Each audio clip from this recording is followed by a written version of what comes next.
Bismillahirrahmanirrahim class. My name is Irsa Afzal and I am back with your lecture number 11 for the statistical inference students. Okay students, hope you are all doing good and fit and fine.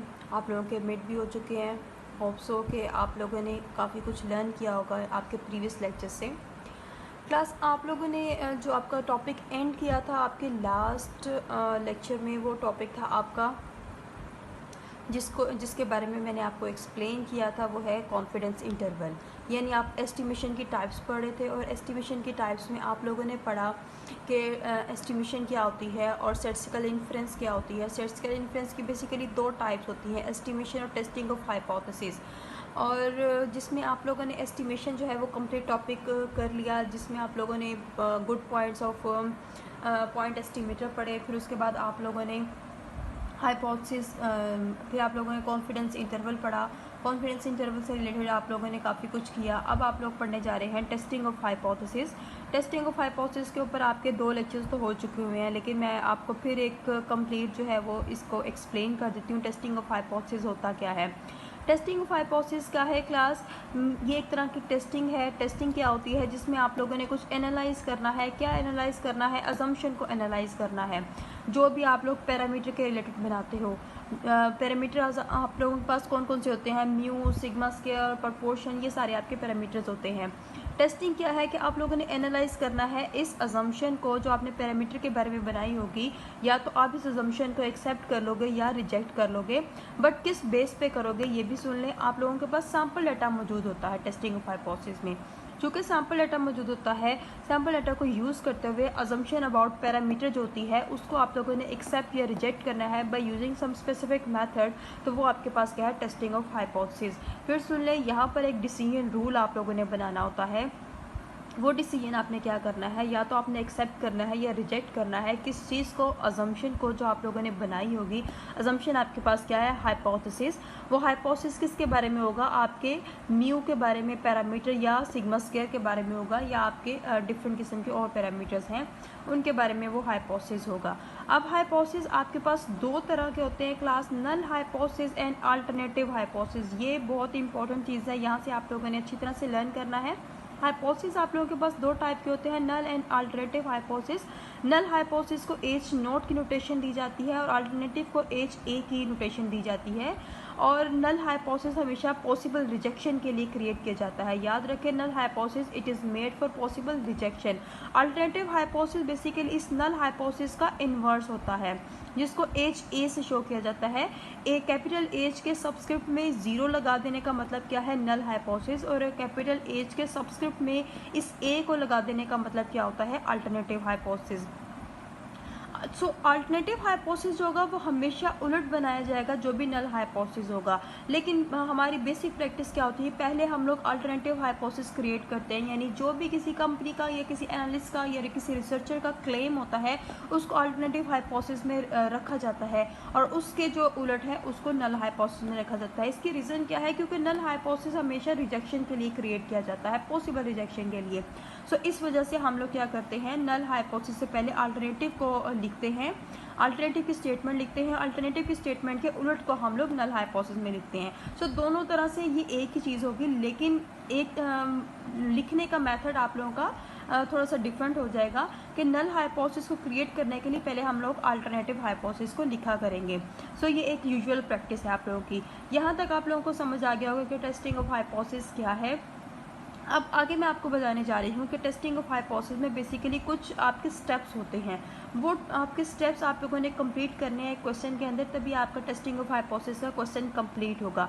एक एक step बहुत important होता है. उन steps में मैं आपको बताऊँगी कि हम लोग टेस्ट बेसिकली करते कैसे हैं. ओके क्लास, सो अब मैं आप लोगों को एक्सप्लेन करने जा रही हूँ कि स्टेप्स फॉर टेस्टिंग हाइपोथेसिस क्या होते हैं, किन स्टेप्स पे आपकी हाइपोथेसिस को टेस्ट किया जाता है. सबसे पहले देखें, यहाँ पर लिखा हुआ है steps for testing of hypothesis, और इसका सबसे पहला स्टेप आपके पास क्या होता है कि आप लोगों ने नल एंड अल्टरनेटिव हाइपोथेसिस को क्रिएट करना है by using the question statement. जो भी क्वेश्चन की स्टेटमेंट में गिवन होगा उसको यूज़ करते हुए आप लोगों ने नल एंड अल्टरनेटिव हाइपोथेसिस को जनरेट करना होता है.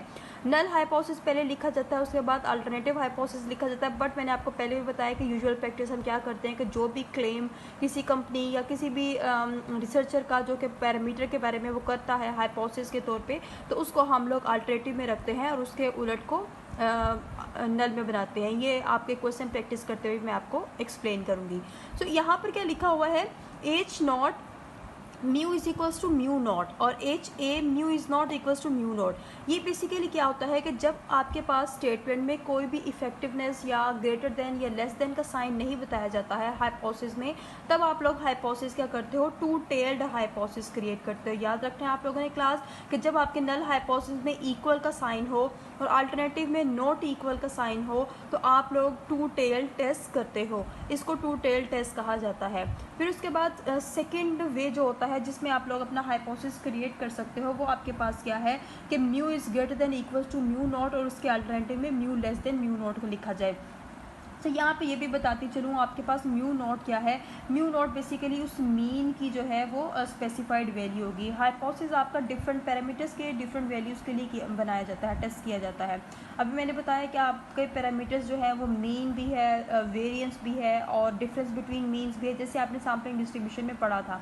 सो यहाँ पर भी आपके पास वही चीज़ें हैं कि अभी आप लोग मीन के लिए अगर टेस्टिंग करने जा रहे हो तो आपका हाइपोथेसिस में मीन लिखा जाएगा, mu is equals to mu naught या mu is not equals to mu naught. और जब आप लोगों के पास वन टेल टेस्ट होता है तो वन टेल टेस्ट दो तरह का होता है, एक तो ग्रेटर देन के लिए होता है और एक लेस देन के लिए होता है। जब ग्रेटर देन के लिए होता है तो लिखते हैं mu is greater than mu naught और अल्टरनेटिव में mu less than mu not लिखा जाएगा। ये बात याद रखें कि हमेशा जो आप लोगों का नल होता है उसका अल्टरनेटिव हमेशा, उसका उलट हमेशा जो होता है वो अल्टरनेटिव में रखा जाता है। जैसे mu is greater than mu not है तो mu less than mu naught को अल्टरनेटिव में लिखा जाएगा। फिर इसी तरह से वन टेल की दूसरी टाइप क्या होती है, अगर ये ग्रेटर देन का आपके पास अजम्पशन हम लोगों ने बनाई है तो हम लोग इस मीन की स्पेसिफाइड वैल्यू के लेस देन के लिए भी बना सकते हैं। तो ये mu less than mu naught और mu greater than mu naught आपके पास थर्ड टाइप ऑफ अल्टरनेटिव और नल हाइपोथेसिस हो गया। सो हाइपोथेसिस तीन तरह के होते हैं, equal, not equal, greater than, less than और ग्रेटर। अच्छा, अब आप लोग एक चीज़ देख रहे हैं, अल्टरनेटिव हाइपोथेसिस में कभी भी इक्वलिटी का साइन नहीं आएगा। इक्वलिटी का साइन हमेशा आप देख रहे हैं कि वो एच नॉट में आ रहा है, यानी नल हाइपोथेसिस में इक्वलिटी का साइन कभी भी किस में क्या है, नल अल्टरनेटिव हाइपोथेसिस में नहीं आता है। अल्टरनेटिव हाइपोथेसिस में या तो नॉट इक्वल का साइन आता है, लेस देन का साइन आता है या ग्रेटर देन का साइन आता है।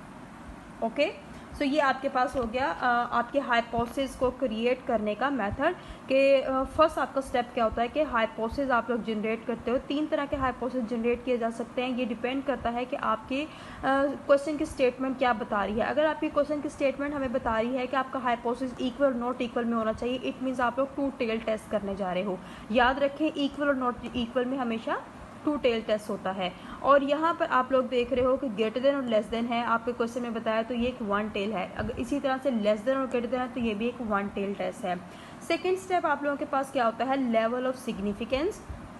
लेवल ऑफ सिग्निफिकेंस बेसिकली क्या होता है, आप लोगों ने अपने जो कॉन्फिडेंस इंटरवल में पढ़ा उसमें आप लेवल ऑफ कॉन्फिडेंस जनरेट करते थे। लेवल ऑफ कॉन्फिडेंस क्या होता था कि आप लोग कितने % कॉन्फिडेंस है कि आपका पैरामीटर जो है वो इस इंटरवल के दरमियान में लाई करता होगा। इसी तरह से लेवल ऑफ सिग्निफिकेंस क्या है, ये आपका रिजेक्शन जो है उसका लेवल होगा। यानी लेवल ऑफ कॉन्फिडेंस क्या होता है 1 माइनस अल्फ़ा, तो जो रिजेक्शन लेवल ऑफ सिग्निफिकेंस यानी रिजेक्शन का लेवल होगा वो आपके पास खाली अल्फ़ा होगा। 1 माइनस अल्फ़ा आपके पास कॉन्फिडेंस लेवल है तो रिजेक्शन लेवल आपके पास क्या है, अल्फ़ा।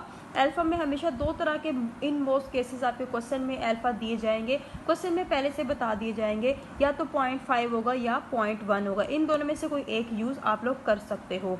इसको यूज़ कैसे करना है ये मैं आगे स्टेप्स में चल के आपको बताती हूँ। देन थर्ड आपके पास स्टेप है टेस्ट स्टैटिस्टिक, बहुत ही इंपॉर्टेंट है। हाइपोथेसिस आपका बहुत अच्छा बना हो, मतलब बिल्कुल करेक्ट बना हो तो आपका क्वेश्चन बिल्कुल ठीक जाता है।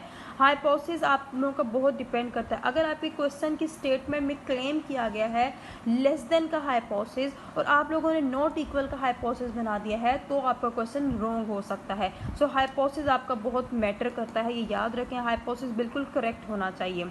टेस्ट स्टैटिस्टिक क्या होता है, बेसिकली टेस्ट स्टैटिस्टिक में हम लोग सैम्पल डाटा को यूज़ करते हैं। सैम्पल डाटा को यूज़ करते हुए हम लोग एक टेस्ट या एक फार्मूला बनाते हैं। उस फार्मूले से हम लोग क्या है, एक वैल्यू कंप्यूट करते हैं ताकि उसे हम लोग अपने रिजेक्शन रीजन या एक्सेप्टेंस रीजन में रख कर चेक कर सकें कि हम लोगों ने अपने हाइपोथेसिस को एक्सेप्ट करना है या रिजेक्ट करना है। और ये टेस्ट स्टैटिस्टिक आपका बेसिकली क्या है, जी कैलकुलेटेड वैल्यू के साथ आप लोग इसको लिखते हो। इसे लिखते हैं जी और सब्सक्रिप्ट में लिखा जाता है CAL, इसका मतलब है कैलकुलेटेड। अच्छा, टेस्ट आप लोगों का जी टेस्ट हो सकता है या टी टेस्ट हो सकता है। जी टेस्ट और टी टेस्ट के बारे में आप लोगों को पहले भी बता चुकी हूँ प्रीवियस लेक्चर्स में, कॉन्फिडेंस इंटरवल के लेक्चर्स में मैंने आपको बताया था। तो जी कैलकुलेटेड कब यूज़ करते हैं, टी कैलकुलेटेड कब यूज़ करते हैं, वही सेम असम्पशन जो कॉन्फिडेंस इंटरवल के लिए आप यूज़ करते रहे हो वही यहाँ पर करोगे।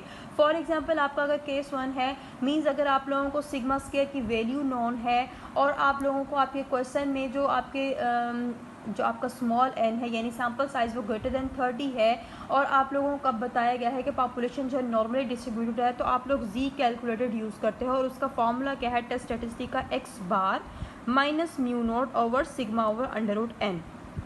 सिग्मा आपको गिवन होगा तो आप लोग सिग्मा यूज़ करोगे।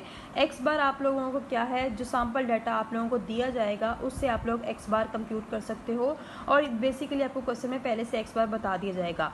म्यू नोट आपके पास क्या है, वो स्पेसिफाइड वैल्यू जो कि अजम्पशन में हम लोगों ने रखी होगी वो हम लोग यहाँ पर सबट्रैक्ट कर देंगे, फिर डिवाइड कर देंगे sigma over under root n से। सिग्मा भी आप लोगों को गिवन होगा क्वेश्चन में, तो आप लोग जी कैलकुलेटेड यूज़ कर सकते हो। अगर आप लोगों को फॉर एग्जांपल सिग्मा की वैल्यू गिवन नहीं है लेकिन आपका स्मॉल n ग्रेटर देन 30 है, तो बाय सेंट्रल लिमिट थ्योरम आप अगेन जो है वो जी कैलकुलेटेड को यूज़ कर सकते हो और सिग्मा की जगह पर सैम्पल स्टैंडर्ड डेविएशन को यूज़ कर सकते हो। ये अजम्पशन भी आप लोगों को, ये केस भी मैंने बताया हुआ है कॉन्फिडेंस इंटरवल के लेक्चर में। सो या तो आप लोग जी कैलकुलेटेड यूज़ करोगे for the testing of mean, या फिर आप लोग टी कैलकुलेटेड यूज़ करोगे, टी टेस्ट यूज़ करोगे। टी टेस्ट क्या होता है, टी टेस्ट का फॉर्मूला आपके पास होता है x bar minus mu S over under root n। अब यहाँ पर क्या है कि सैम्पल स्टैंडर्ड डेविएशन आप लोग अनबाइस स्टैंडर्ड डेविएशन को यूज़ करोगे, S over under root n करोगे। यहाँ पर आप लोगों को बस चेंज ये होगा कि यहाँ पर स्मॉल n लेस देन 30 जब हो जाता है तब हम लोग टी टेस्ट यूज़ करते हैं, ठीक है। यहाँ पर आप लोगों को सिग्मा स्क्वायर भी नॉन नहीं होता है, पॉपुलेशन भी आप लोगों की नॉर्मल डिस्ट्रीब्यूशन की असम्पशन नहीं बताई होती है क्वेश्चन में, तो हम लोग अज्यूम कर लेते हैं ये नॉर्मल डिस्ट्रीब्यूटेड है बट टी डिस्ट्रीब्यूशन है और स्मॉल सैम्पल साइज़ के लिए है यानी स्मॉल n लेस देन 30 है, तो हम लोग ये वाला फॉर्मूला यूज़ कर लेंगे टेस्ट स्टैटिस्टिक का। लेकिन अगर स्मॉल n ग्रेटर देन 30 है या आप लोगों की नॉर्मल डिस्ट्रीब्यूशन की अजम्पशन बता दी गई है क्वेश्चन में और सिग्मा की वैल्यू गिवन है, तो आप लोग जी कैलकुलेटेड को यूज़ कर सकते हो। देन आप लोगों का एक और important class testing of hypothesis का एक एक स्टेप बहुत इंपॉर्टेंट है और हर स्टेप को आप लोगों को कंप्लीट करना होगा, हर स्टेप के नंबर हैं। यहाँ पर अब 4th स्टेप आपके पास आ गया क्रिटिकल रीजन। क्रिटिकल रीजन क्या होता है, ये वो रीजन है जिसमें हम क्रिटिसाइज करते हैं अपने हाइपोथेसिस को, ठीक है। किस बेस पे क्रिटिसाइज करते हैं, इस टेस्ट की बेस पे जो हम लोगों ने सैम्पल डाटा को यूज़ करते हुए ये कैलकुलेटेड वैल्यू निकालनी है, इस वैल्यू के बेस पे हम लोग क्या करेंगे, क्रिटिसाइज करेंगे अपने इस हाइपोथेसिस को, ताकि क्रिटिसाइज करने के बाद उसको या तो हम लोग एक्सेप्ट कर लें कि जो हमने लिखा हुआ है वो करेक्ट है तो उसको हम लोग करेक्ट मान लें, और अगर वो करेक्ट नहीं है तो उसको हम रिजेक्ट करके उसको रॉन्ग कंसीडर कर लें। So critical region is very important. Critical region में हम लोग क्रिटिसाइज करेंगे, किसको क्रिटिसाइज करेंगे, अपनी जी कैलकुलेटेड वैल्यू को। कैसे क्रिटिसाइज करेंगे, टेबल वैल्यू को यूज़ करते हुए। Table value Z1 minus alpha by 2 मैंने आपको पहले भी देखना बताई है कॉन्फिडेंस इंटरवल के लेक्चर्स में कि हम लोग टेबल वैल्यू कैसे निकालते हैं, Z1 माइनस अल्फा को कैसे टेबल में देखते हैं, तो वो सेम वही मेथड है, तो ये मैं आपको दोबारा नहीं बता रही Z1 माइनस अल्फा बाई 2 कैसे निकालेंगे। तो ये समझ लें क्रिटिकल रीजन क्या है। फॉर एग्जाम्पल आप लोगों का हाइपोथेसिस नंबर 1 है, यानी mu is equals to mu naught और mu is not equals to mu naught, यानी अगर आपका अल्टरनेटिव हाइपोथेसिस नॉट इक्वल है तो आप लोग बेसिकली टू टेल टेस्ट कर रहे हो। ये मैंने पहले आपको बता दिया कि अगर अल्टरनेटिव नॉट इक्वल है तो हमेशा आप लोग टू टेल टेस्ट कर रहे हो। टू टेल टेस्ट का मतलब यहाँ पे मैं आपको समझा देती हूँ। आप लोगों ने क्या क्रिटिसाइज के लिए कौन सा आप लोगों ने क्राइटेरिया यूज़ करना है, बेसिकली 3 क्राइटेरियाज होते हैं आप लोगों के क्रिटिकल रीजन के। यहाँ पे आप लोगों ने क्रिटिसाइज करने के लिए आप लोगों ने क्या करना है, Z calculated mod greater than equals to Z1 minus alpha by 2 का फॉर्मूला यूज़ करना है जब आपके पास alternative hypothesis mu is equals to mu naught हो। अब इसका मतलब क्या होगा, मॉड का मतलब क्या है कि एक आपकी कैलकुलेटेड वैल्यू जो है वो पॉजिटिव, सॉरी आपकी कैलकुलेटेड वैल्यू जो भी आएगी तो वो आप लोग इसकी बेस पे आप लोगों ने दो टेबल वैल्यू जो है वो जनरेट करनी है, एक पॉजिटिव वैल्यू जनरेट करनी है और एक नेगेटिव वैल्यू जनरेट करनी है।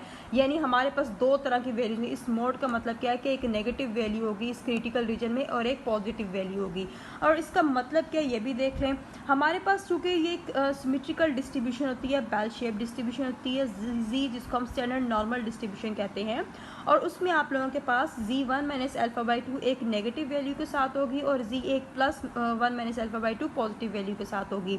तो आप लोग क्या करोगे, यहाँ पर आप लोगों के जो लेफ्ट साइड पे चूँकि नेगेटिव वैल्यूज़ होती हैं, लेफ्ट एरिया आपका नेगेटिव वैल्यूज़ का होता है, तो यहाँ पर एक लाइन लगाकर आप लोग बता दोगे कि ये आप लोगों के पास क्या है, ये वाली आपकी नेगेटिव वैल्यू, यानी z1 - α/2 नेगेटिव वैल्यू के साथ, और एक टेबल वैल्यू आप लोगों की पॉजिटिव होती है z1 - α/2, उसको आप लोग पॉजिटिव साइड पे क्रिएट कर दोगे।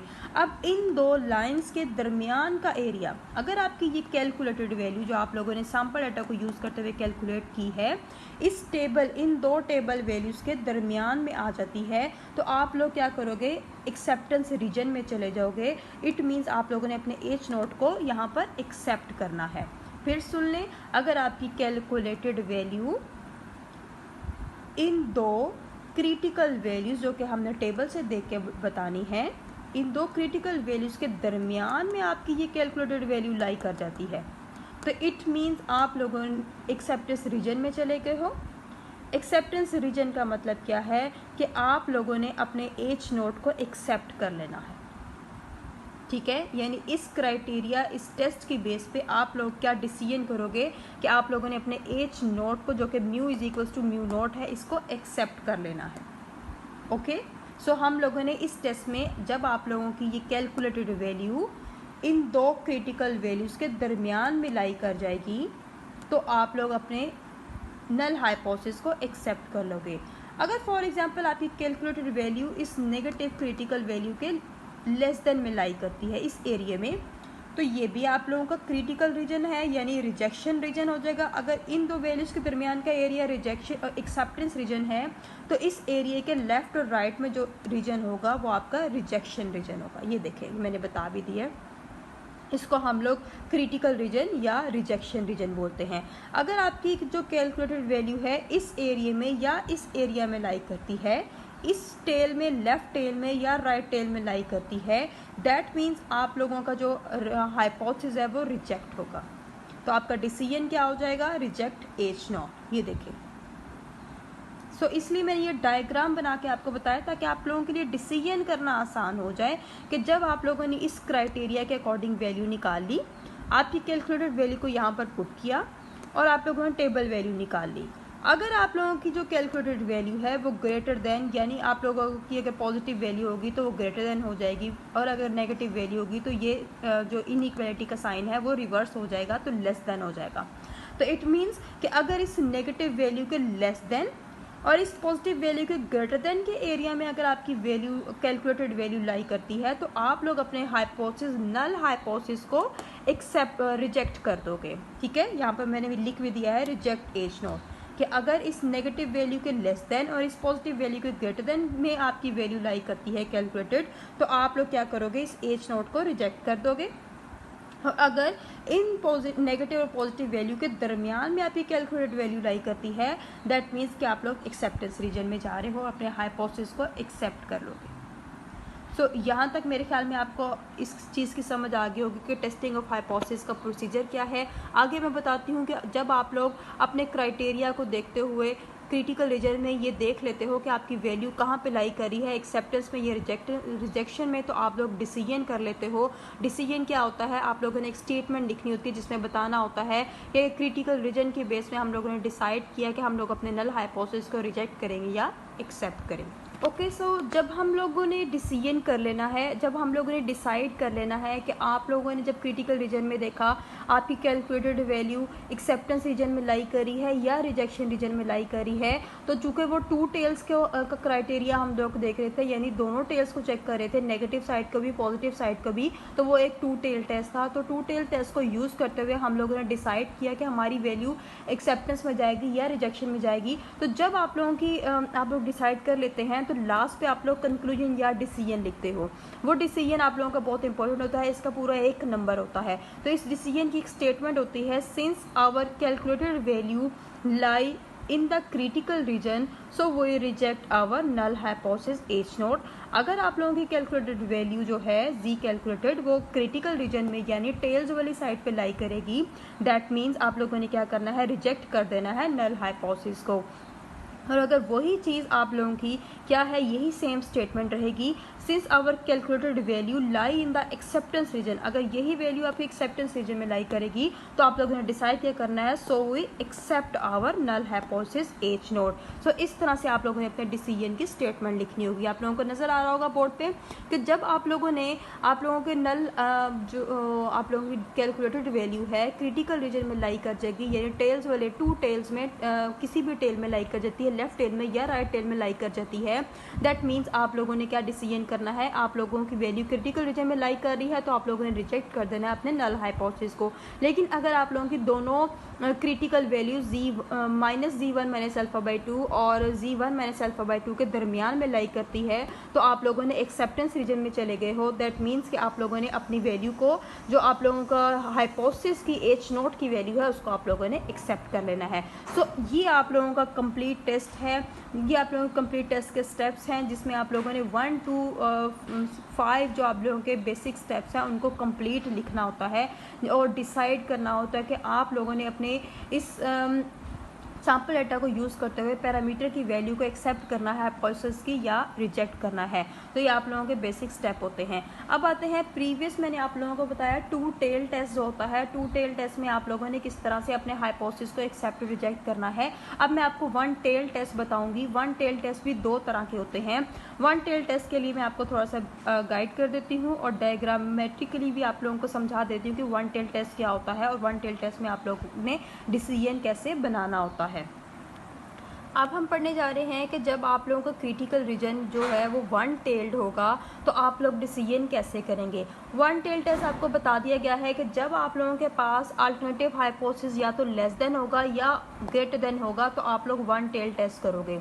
वन टेल टेस्ट का क्राइटेरिया क्या होता है क्रिटिकल रीजन का, कि अगर आप लोगों के पास यहाँ पर अल्टरनेटिव हाइपोथेसिस जहाँ पे मैंने मेंशन भी कर दिया है कि mu is greater than mu naught होगा तो आप लोगों ने Z calculated greater than equal to Z alpha by 2 आप लोगों ने वैल्यू निकालनी होगी और डिसाइड करना होगा इस वैल्यू के बेस पे कि आप लोग एक्सेप्ट करोगे या रिजेक्ट करोगे। अगर आप लोगों का अल्टरनेटिव हाइपोथेसिस लेस देन होगा तो आपका क्राइटेरिया क्रिटिकल रीजन का क्या बन जाएगा, Z calculated less than equal to Z alpha by 2। Basically जब ये आप लोग लेस देन का क्राइटेरिया यूज़ करोगे आप देखोगे कि आपकी कैलकुलेटेड वैल्यू भी नेगेटिव होगी और आप लोगों की टेबल वैल्यू भी नेगेटिव आप लोग सिलेक्ट करोगे। तो यहाँ पर आप लोगों का नेगेटिव लिख लेना सही है। सो जब आप लोगों की अल्टरनेटिव हाइपोथेसिस जो है mu less than mu naught हो जाएगा तो आप लोगों ने Z calculated minus Z alpha by 2 का क्राइटेरिया यूज़ करना होगा।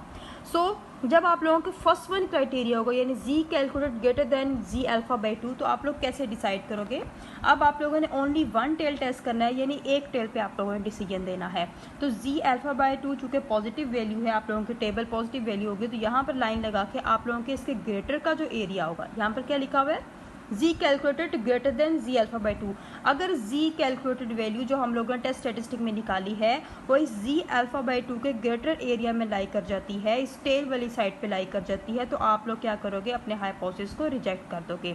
अगर आप लोगों की जी कैलकुलेटेड वैल्यू इस जो आप लोगों की पॉजिटिव इस टेल साइड जो है पॉजिटिव टेल साइड इसके लेस देन एरिया पे लाई कर जाती है यानी जी अल्फा बाय 2 से लेस देन वैल्यू आ जाती है आपकी जी कैलकुलेटेड, तो आप लोग क्या करोगे, एक्सेप्ट करोगे अपने नल हाइपोथेसिस को। ओवरऑल अगर एक ग्रेटर का साइन है और अगर आपकी कैलकुलेटर वैल्यू इस क्राइटेरिया को फुलफिल नहीं करी, यानी कैलकुलेटर लेस देन आ गई है अल्फ़ा/2 से, तो आप लोग क्या कर लोगे, एक्सेप्ट कर लोगे, अदरवाइज क्या करोगे, इसको रिजेक्शन रीजन में रखोगे। सो ये क्राइटेरिया जो बनाया गया है क्रिटिकल रीजन, वो बेसिकली रिजेक्शन के लिए बनाया गया है, पॉसिबल रिजेक्शन के लिए।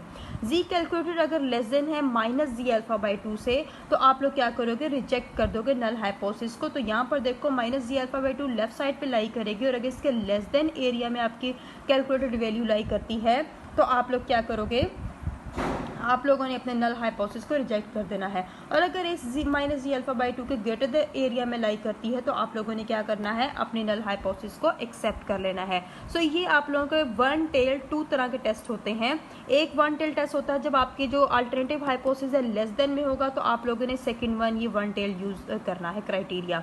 और अगर आप लोगों का नल अल्टरनेटिव हाइपोथेसिस ग्रेटर देन होगा, तो आप लोगों ने ये फर्स्ट वन आप लोगों ने यूज करना है एज अ क्रिटिकल रीजन। तो आप लोगों को मैंने डायग्रामेटिकली भी बता दिया, आपके क्राइटेरिया के अकॉर्डिंग भी बता दिया कि क्या आप लोगों ने किस तरह से एक्सेप्ट करना है और रिजेक्ट करना है अपने नल हाइपोथेसिस को। तो क्लास इसको बहुत अच्छी तरह से समझिए, इसके अकॉर्डिंग आप लोगों ने अपने क्वेश्चन को कम्प्लीटली सॉल्व करना है। अब हम करते हैं एक एग्जाम्पल, और इस एग्जाम्पल में समझते हैं कि किस तरह से अपने स्टेप्स और टेस्टिंग ऑफ स्टेप्स को यूज़ करते हुए हम लोग क्या करते हैं, नल हाइपोथेसिस को एक्सेप्ट या रिजेक्ट करते हैं।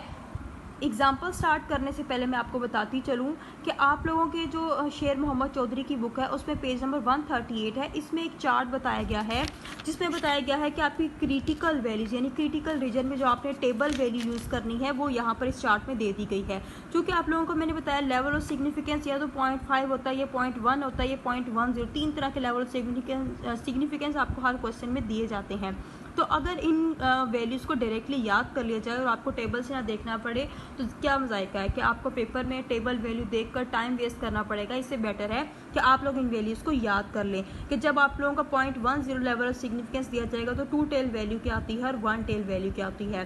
0.05 लेवल ऑफ सिग्निफिकेंस दिया गया है, तो 2 टेल वैल्यू क्या होगी और 1 टेल वैल्यू क्या होगी। 0.01 दिया गया है, 2.58 होगी, 2.33 होगी। सो इसको अच्छी तरह से याद कर लें। इन्हीं वैल्यूज़ को आप लोगों ने जो है अपने हर क्वेश्चन में यूज़ करना होगा एज अ टेबल वैल्यू। तो आप लोग इनको अच्छी तरह से याद कर लें। अभी मैं आपको क्वेश्चन में बताती भी हूँ कि आपने इसको कैसे यूज़ करना है। सो आप लोगों को अभी नज़र आ रही है आपके बोर्ड पे एक एग्जांपल, क्वेश्चन नंबर 1, जिसमें लिखा हुआ है a random sample of n is equals to 25 values gives x bar is equal to 83। Can this sample be regarded as drawn from normal population with mean is equals to mu 80 and sigma is equal to 7। अच्छा, इस example में हम लोगों ने hypothesis testing करनी है। पहली बात, इसमें कंप्लीट बताया नहीं हुआ, लेकिन ये हाइपोथेसिस टेस्टिंग का ही मैंने क्वेश्चन लिया है। और इस क्वेश्चन में आप लोग देख लें क्या चीज़ बता दी गई है। आप लोगों को एक रैंडम सैंपल बता दिया गया है n इज इक्वल्स टू 25, और आपको x बार की वैल्यू 83 दे दी गई है, और आपको बता भी दिया गया है कि ये जो सैंपल है ये नॉर्मल पॉपुलेशन से लिया गया है, यानी आपको नॉर्मल पॉपुलेशन की अजम्पशन भी बता दी गई, यानी केस 1 यहाँ पर हम यूज़ कर रहे हैं। मीन म्यू की वैल्यू 80 भी दे दी गई है और सिग्मा की वैल्यू भी दे दी गई है 7। इट मीन्स यहाँ पर सिग्मा नोन है और नॉर्मल पॉपुलेशन की अजम्पशन भी फुलफिल हो रही है। इट मीन्स हम लोग जी टेस्ट यूज़ करेंगे, जैसे मैंने आपको कॉन्फिडेंस इंटरवल में भी बताया था। जी टेस्ट यूज़ करने जा रहे हैं। सबसे पहले आप लोगों ने अपना डाटा लिखना है। डाटा में आप लोगों को जो वैल्यूज़ गिवन होती हैं वो आप लोग लिखते हो। n is equals 25, x bar 83, mu is equal to 80 and sigma is equal to 7। अब टेस्टिंग ऑफ हाइपोथेसिस में सबसे पहला काम हम क्या होता है कि हम लोगों ने हाइपोथेसिस को जनरेट करना होता है। अब यहाँ पे हाइपोथेसिस पहले आप लोग लिखोगे हाइपोथेसिस, इसी तरह से स्टेप 1 में हाइपोथेसिस लिखोगे। हाइपोथेसिस लिखने के बाद H0 और H अल्टरनेटिव हाइपोथेसिस HA लिखना होगा। दोनों के आगे ये 2 डॉट्स, यानी ये जो आपके साइन है सबस्क्रिप्ट, इसको क्या बोला जाता है, सेमी कॉलम। H0 के आगे 2 सेमी कॉलम लगा दिए, इस तरह से HA के आगे भी सेमी कॉलम लगा दिया, और लिखा mu is equals to 80, mu is not equals to 80। इसका रीज़न क्या है, क्योंकि आपको क्वेश्चन में कहीं भी नहीं बताया गया कि आप लोगों ने जो टेस्टिंग ऑफ हाइपोथेसिस करनी है उसमें आप लोगों ने 1 टेल यूज़ करना है या 2 टेल यूज़ करना है। अमूमन ऐसे क्वेश्चन में आप लोग 2 टेल यूज़ करते हो जिसमें कोई भी अजम्पशन आपको या कोई भी क्लेम नहीं दिया गया होता है। और दूसरी बात, यहाँ पर डायरेक्टली बता दिया गया है म्यू इज इक्वल्स टू 80, तो इसको भी हम एज अ क्लेम यूज़ कर सकते हैं कि ये एक 2 टेल टेस्ट है। So H0 mu is equals to 80 और HA mu is not equals to 80 आप लोगों ने हाइपोथेसिस में लिख लिया। देन आते हैं level of significance. Second step पे लेवल ऑफ सिग्निफिकेंस लिखने के बाद आप लोगों ने लिखना है अल्फा इज इक्वल्स टू 0.05, जो वैल्यू आपको दे दी जाएगी। इस क्वेश्चन में आपको 0.05 दे दिया गया है।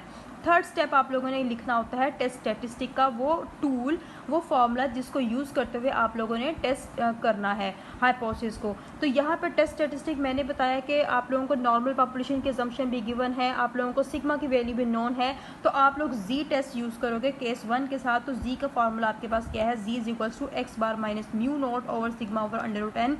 ये आपने हर हाल में लिखना होगा, इसका पूरा एक नंबर होता है। देन इस फॉर्मूले में वैल्यूज पुट करेंगे और कैलकुलेशन के स्टेप में आ जाएंगे। कैलकुलेशन का स्टेप भी इंपॉर्टेंट होता है कि इसमें हम लोग अपनी कैलकुलेटेड वैल्यू को कैलकुलेट कर रहे होते हैं। सो कैलकुलेशन के स्टेप में आप लोगों ने जी के फॉर्मूले के अंदर उसकी वैल्यूज पुट करनी है। एक्स बार की जगह जो आपको दिया गया है 83 वो लिखें, और म्यू नोट आप लोगों को जो वैल्यू दी गई है म्यू नोट की वो क्या है 80। मैंने बताया था कि इस हाइपोथेसिस में जो ये वैल्यू होती है वो आपके पास बेसिकली म्यू नोट होता है, इसको स्पेसिफाइड वैल्यू कहा जाता है। तो ये पैरामीटर की स्पेसिफाइड वैल्यू 80 दे दी गई है। देन 7 आपके पास क्या है, sigma over under root n है, sigma over under root n. तो 7 आपके पास क्या है, sigma over under root n, n आपके पास क्या है 25। ये देखें आपने वैल्यूज पुट की, कैलकुलेट किया, तो आपके पास आंसर आ गया 2.14। अब आप लोगों ने कैलकुलेटेड वैल्यू निकाल ली। अब आप लोगों का स्टेप क्या आता है कि अब आप लोगों ने डिसीजन करना है कि आप लोगों ने अपने इस हाइपोथेसिस को, नल हाइपोथेसिस को एक्सेप्ट करना है या रिजेक्ट करना है। तो उसके लिए आप लोग क्या करोगे, क्रिटिकल रीजन बनाते हो। ये भी बहुत इंपॉर्टेंट है, इसके पूरे 2 नंबर होते हैं। इस स्टेप के क्रिटिकल रीजन आप लोगों ने क्या करना है, चूंकि ये टू टेल्ड है यानी अल्टरनेटिव हाइपोथेसिस आपका नॉट इक्वल्स है, it means it is a two tailed test, और टू टेल्ड टेस्ट के लिए Z calculated greater than Z alpha by 2 होता है। ठीक है, अब आप लोगों ने ये लिखने के बाद, ये क्राइटेरिया लिखने के बाद डायरेक्ट ये जी टेबल वैल्यू जो है आप लोगों ने लिख देनी है। मैंने आपको जैसे बुक में भी बताया कि अगर आपके पास अल्फा 0.05 है और टू टेल टेस्ट आपको दिया गया है, तो आप लोगों ने क्या करना है, आप लोगों ने बुक से वैल्यू देखनी है। ये देखें 0.05 है, टू टेल टेस्ट है, तो आपकी वैल्यू क्या होगी 1.96 प्लस माइनस 1.96, क्योंकि टू टेल में हम 2 वैल्यूज यूज़ करते हैं। ठीक है, प्लस माइनस 1.96, तो मैंने लिख दिया प्लस 1.96। सिर्फ एक वैल्यू हम लोग तब मतलब प्लस में वैल्यू लिखेंगे या माइनस में वैल्यू लिखेंगे टू टेल की, वो डिपेंड करता है हमारी कैलकुलेटेड वैल्यू पे। अगर ये कैलकुलेटेड वैल्यू आपकी पॉजिटिव आ रही है तो आप लोग इस ग्रेटर के साइन के बाद 1.96 यानी पॉजिटिव वैल्यू टेबल लिख दोगे। लेकिन अगर ये आपकी नेगेटिव कैलकुलेटेड वैल्यू आती है तो आप लोग यहाँ पर इस साइन को, इस ग्रेटर के साइन को लेस देन में कन्वर्ट कर दोगे और कैलकुलेटेड वैल्यू के साथ लेस देन ये टेबल वैल्यू नेगेटिव लिख दोगे। ठीक है, इस बात की समझ आ गई। सो आप लोगों ने टेबल वैल्यू भी लिख दी, आप लोगों ने कैलकुलेटेड वैल्यू भी लिखी। क्राइटेरिया क्या है कि कैलकुलेटेड वैल्यू ग्रेटर है 1.96 से, जो कि फुलफिल हो रही है, यानी कि 2.14 ग्रेटर ही होता है 1.96 से। तो आपकी जी कैलकुलेटेड वैल्यू आपकी टेबल वैल्यू से ग्रेटर आ गई क्राइटेरिया के अकॉर्डिंग। तो आप लोग क्या करोगे, अपने इस, चूँकि ये क्रिटिकल रीजन में लाई करके वैल्यू, तो आप लोग अपने हाइपोथेसिस को रिजेक्ट कर दोगे। सो यहाँ पर आप लोगों का डिसीजन, जो मैंने पीछे आपको स्टेटमेंट दी, वो आप लोगों ने लाजमी लिखना होगा। लास्ट स्टेप आप लोगों का क्या है, यहाँ पे स्पेस नहीं था तो मैं लिख नहीं पाई हूँ। लास्ट स्टेप आप लोगों को क्या हो गया, डिसीजन लिखना होगा। आप लोगों ने डिसीजन में क्या लिखना है, चूँकि आप लोगों की जो कैलकुलेटेड वैल्यू है लाई कर गई है क्रिटिकल रीजन में, so we reject our null hypothesis. और नल हाइपोथेसिस क्या है, म्यू इज इक्वल्स टू 80, जिसको हम लोग रिजेक्ट कर देंगे। सो इस तरह से आप लोगों ने क्या करना है, अपने क्वेश्चंस को सॉल्व करना है, अपने तमाम क्वेश्चंस को सॉल्व करना है। सॉल्व करते हुए अपनी इन जो भी आपकी कन्फ्यूजन्स हैं, आप लोग इनफैक्ट आपकी कन्फ्यूजन्स होनी नहीं चाहिए, क्योंकि मैंने आपको साथ साथ में सारा बता दिया है। तो ये आप लोगों का ये एक एग्जांपल के साथ भी मैंने समझा दिया कि किस तरह से आप लोग टेस्टिंग ऑफ हाइपोथेसिस के स्टेप्स लिखते हो, किस तरह से अपने क्वेश्चन को कंप्लीट करते हो। अब बुक पे देख लो, आप लोगों ने क्वेश्चन सॉल्व कौन से करने हैं, इसको भी देख लो। आप लोगों को एक एग्जांपल करवा दी है मैंने, दिस वन, ये एग्जांपल मैंने आपको करवा दी है। नेक्स्ट एग्जांपल देखो, एग्जांपल नंबर 16.6, होप सो आपको नज़र आ रहा होगा क्लियर। ओके, 16.6 एग्जांपल देखो, test the hypothesis that the mean of a normal population with non variance is equals to 70 is 31. If a sample of size 13 or with mean x bar is equal to 34, let the alternative hypothesis be H1 या HA दोनों आप लोग लिख सकते हो। Alternative hypothesis में 1 या A का वर्ड आप यूज़ कर सकते हो। Mu is greater than 31 and let alpha is equals to 0.10। अब चूँकि आप लोगों ने देखा है कि यहाँ पर क्या क्या चीज़ें आपको बता दी गई है, आपको ये भी बता दिया गया है कि ये एक नॉर्मल पॉपुलेशन है, आप लोगों को वेरिएंस की वैल्यू भी दे दी गई है, आप लोगों को स्पेसिफाइड मीन की वैल्यू यानी 31 आपको दे दी गई है, सैम्पल साइज आप लोगों को 13 बता दिया गया है, अल्टरनेटिव हाइपोथेसिस भी आपको बता दिया गया है और एक्स बार की वैल्यू भी आपको बता दी गई है। अल्फा आप लोगों के पास 0.10 है, टेबल वैल्यू आप पीछे चार्ट से देख सकते हो। सो आप लोगों ने इस क्वेश्चन को भी सेम आपके ये वाले मेथड की तरह सॉल्व करना है, लेकिन ये एक वन टेल टेस्ट होगा क्योंकि म्यू ग्रेटर देन 31 आ गया है। तो इसमें आप लोग क्या करोगे, अपने नल और अल्टरनेटिव हाइपोथेसिस को एक नज़र देख लो। यहाँ पर null hypothesis mu is equal to 31 है और अल्टरनेटिव हाइपोथेसिस ग्रेटर देन 1 है। तो ये एक वन टेल टेस्ट हो गया। फिर उसके बाद आप लोगों को सेम आपका टेस्ट स्टेटिस्टिक जी यूज़ होगा, x bar minus mu over sigma over √n। फिर आप लोगों के पास लेवल ऑफ सिग्निफिकेंस क्या बता दिया 0.10, उसके अकॉर्डिंग आपकी वैल्यू 1.28 होगी। क्राइटेरिया जी ग्रेटर देन 1.28 यूज़ होगा।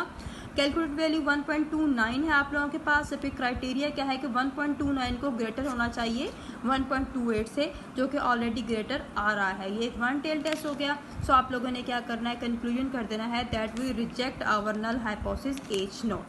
ओके, सो इस तरह से आप लोगों ने अपने क्वेश्चन को सॉल्व करना है। 2 एग्जाम्पल मैंने आपको फर्स्ट केस के साथ करवा दी। नेक्स्ट आप लोगों का केस आ गया है जब आप लोगों के पास सिग्मा अननोन होगा और n ग्रेटर देन 30 होगा।